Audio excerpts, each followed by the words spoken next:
it's Shed Time Stories with me, Issy. Are you ready to share a new story? Well, I have chosen one from the book series, The 9 Cats. The title is The 9 Cats Meet Nessie and Friends. If you have this book at home, you can read along with me.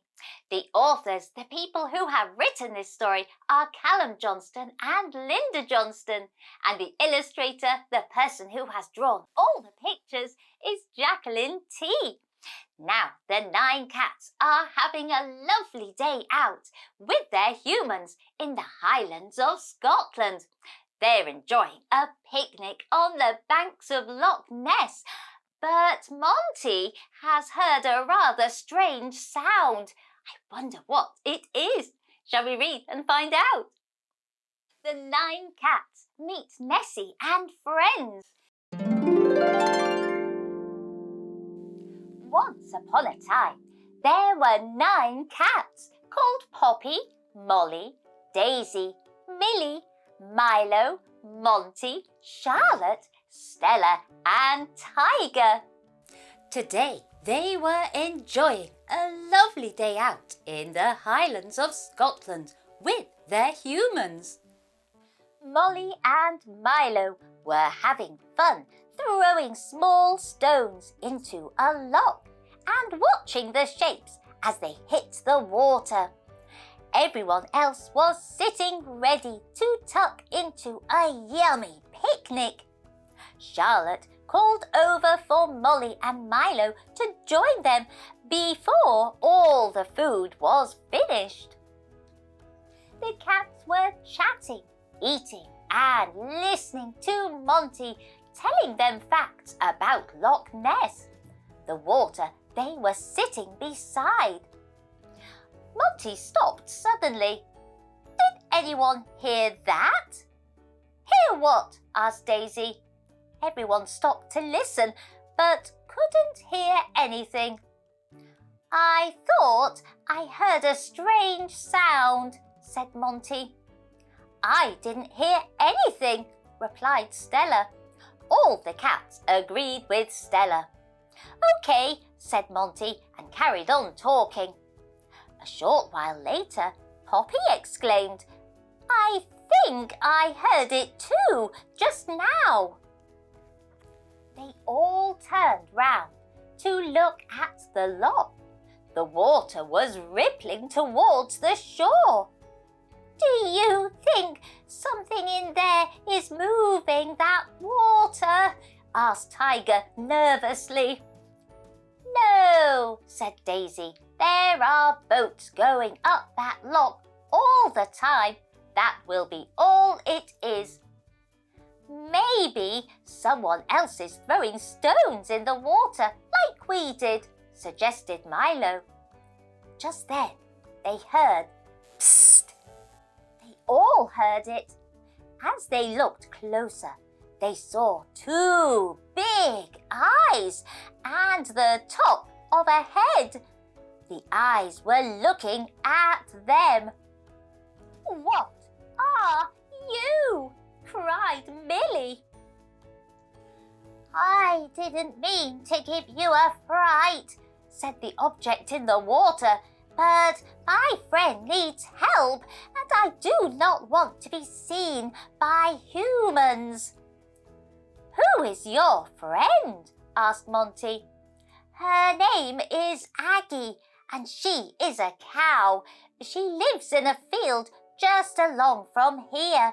She is stuck in the fence, the object replied.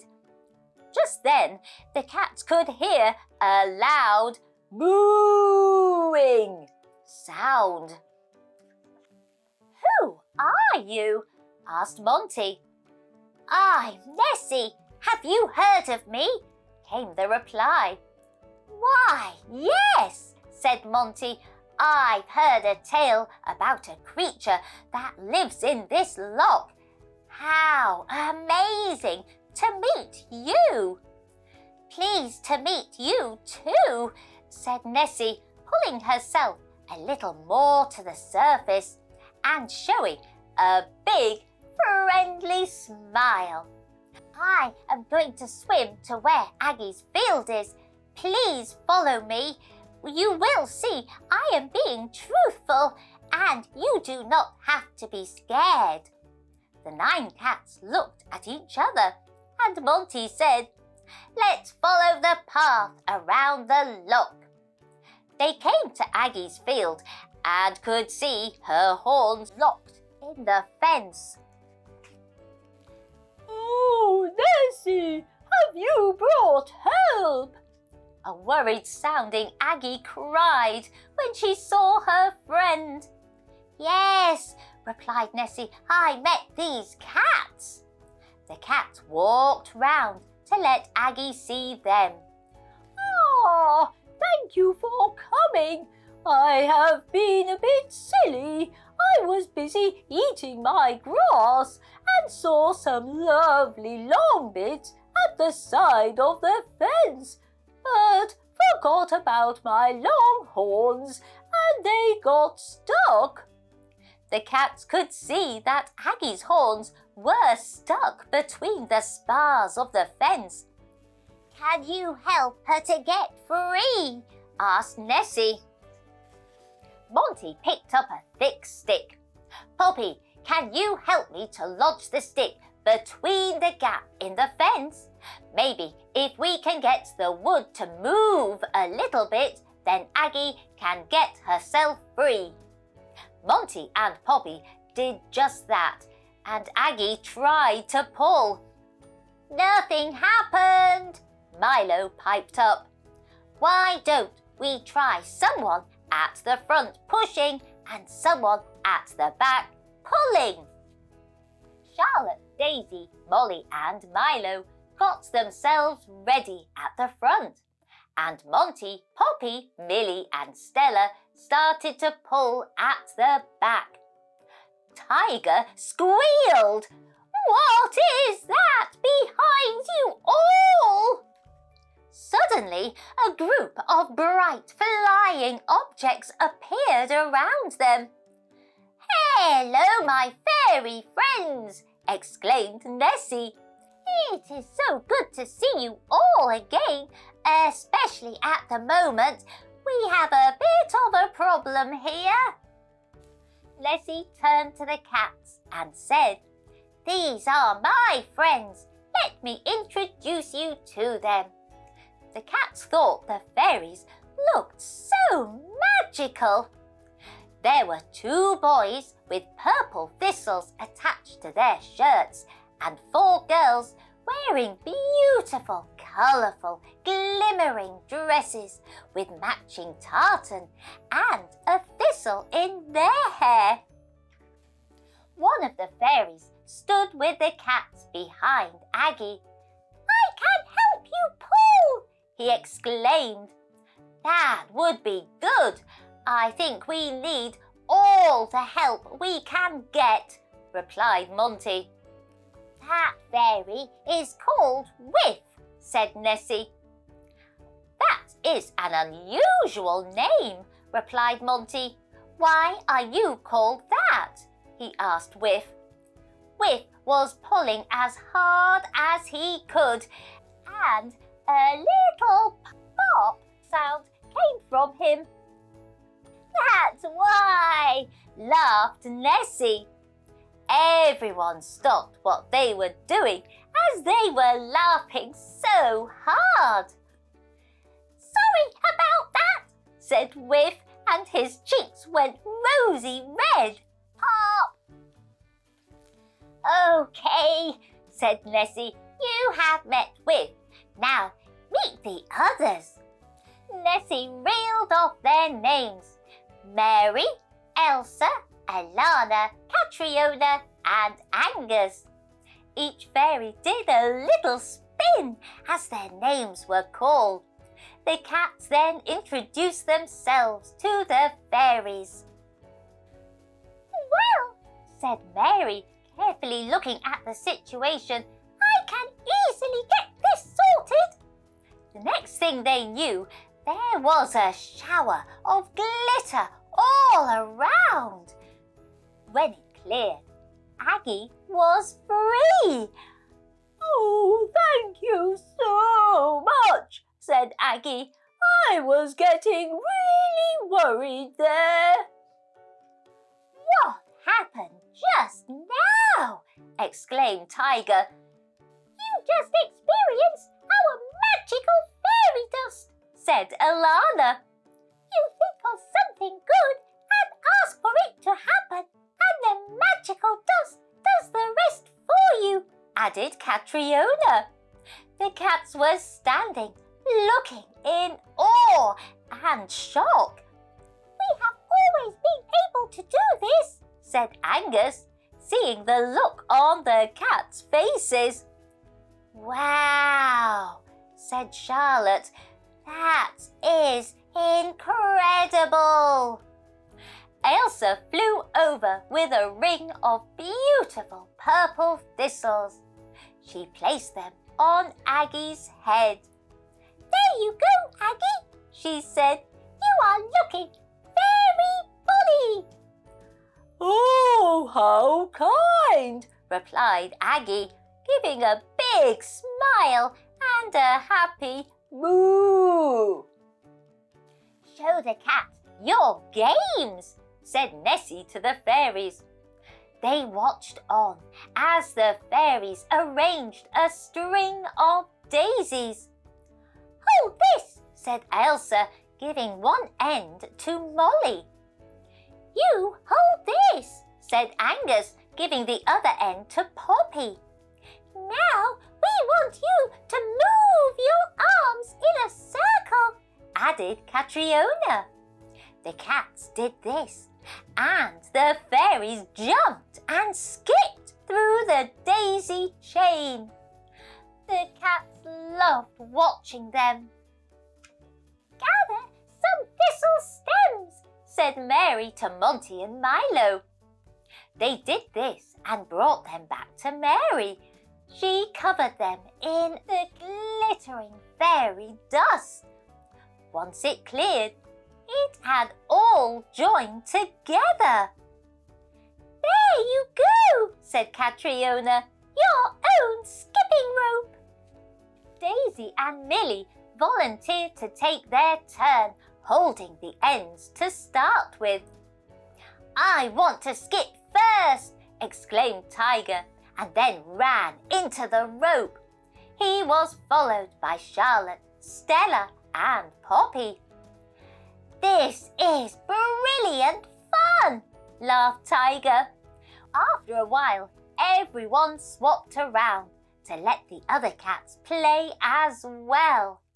This is good too, called Angus. The cats looked around to find Angus and Ailsa on a seesaw made of a pebble and twig. We have made a larger one for you over there, called Alana. The cats looked over and saw a larger one made from a small rock and a thin tree branch. Tiger was already running towards it. Me first, he called.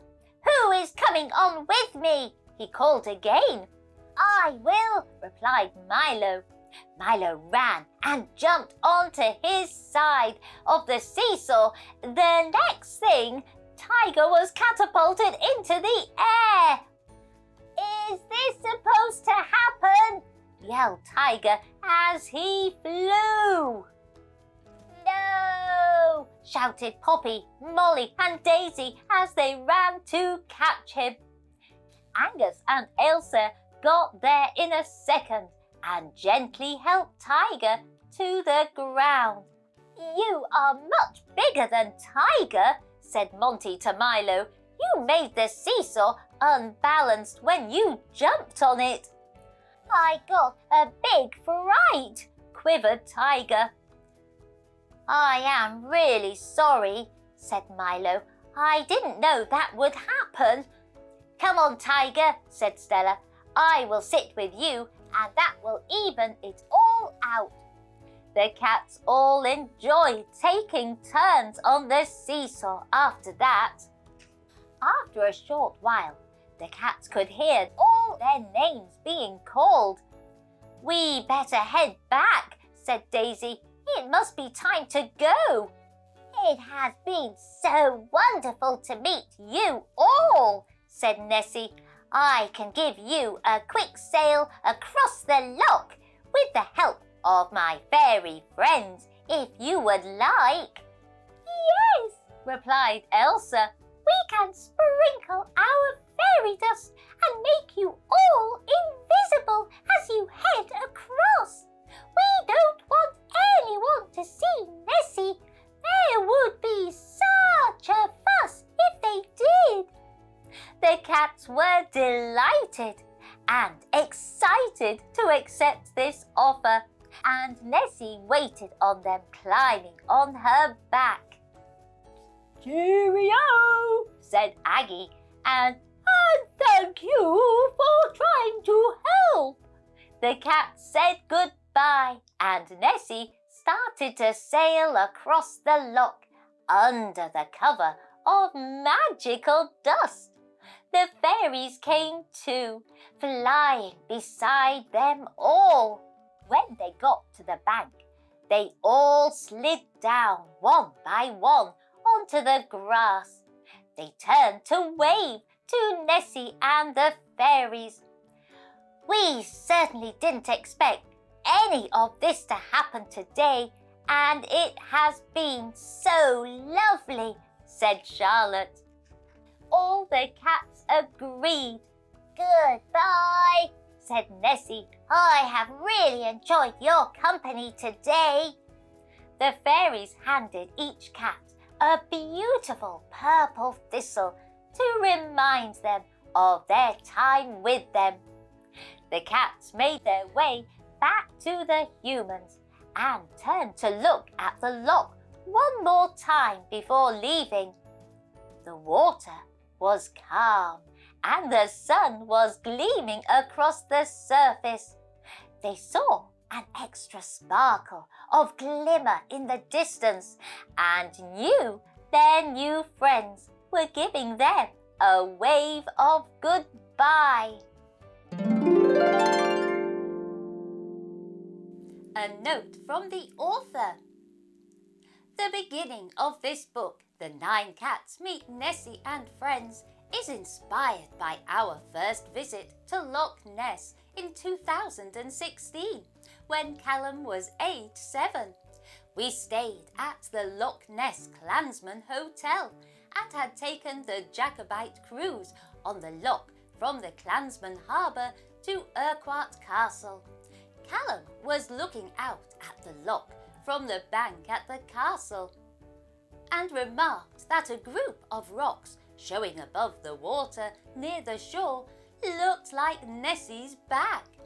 As we were standing there, the water started lapping gently and a worried Callum took to his heels. We didn't see Nessie, but in our story, the 9 cats had better luck. What a magical story that was! And what an exciting adventure for the 9 cats!